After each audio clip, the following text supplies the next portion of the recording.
Hi hello எல்லோரும் எப்படி இருக்கீங்க? ஓகே, நம்ம வந்து கடையிலலாம் வந்து ரெடி மிக்ஸுன்ட்டு நிறையா இந்த இந்த தானியங்களெல்லாம் வறுத்து அரைச்ச பொடி பண்ண பவுடரு வச்சு விற்பாங்க. நீங்கள் வாங்கி கூட யூஸ் பண்ணியிருக்கலாம். ஆனால் அது எப்படி செய்வாங்க, என்னென்ன கலக்கிறாங்கன்னு உங்களுக்கு தெரியாது இல்லையா?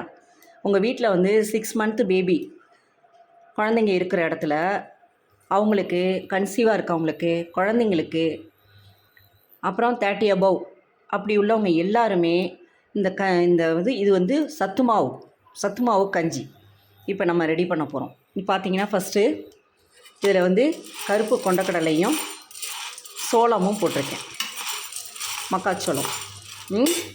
அதுக்கப்புறம் பார்த்திங்கன்னா ஒன்றா பார்க்கலாம். இது வந்து தினை, இது சாமைன்னு சொல்லுவாங்க. அதாவது வந்து இதெல்லாம் தானியங்கள். இதெல்லாம் வந்து நம்ம தனித்தனியாக எடுத்துக்க மாட்டோம் இல்லையா? அதனால் இதை வந்து நீங்கள் இப்படியே சேர்த்து வறுத்து அரைச்சி சாப்பிடும்போது எல்லா தானியத்தினுடைய சத்தும் உங்களுக்கு கிடைக்கும். நம்ம வந்து குழந்தைங்களோட வளர்ச்சி நல்லாயிருக்கும், க்ரோத்து நல்லாயிருக்கும். ரெண்டாவது வந்து பெரியவங்களுக்கு வந்து எலும்பு தேய்மானங்கள் இல்லாமல் நல்லாயிருக்கும், குறையும், எலும்பு தேய்மானம் இருக்காது. இது பாருங்கள், இது வந்து பச்சைப்பயிறு தானியம். இது சிகப்பு கவுனி அரிசின்னு சொல்லுவாங்க, சிகப்பு அரிசி. இதில் இல்லாத சத்துக்களே இல்லை. இது வந்து குதிரைவாளின்னு சொல்லுவாங்க பாருங்க.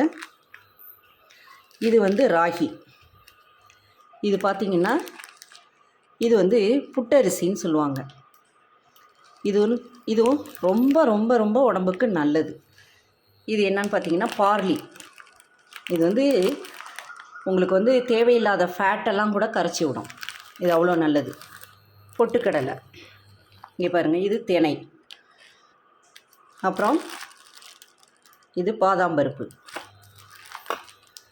பிஸ்தா பருப்பு,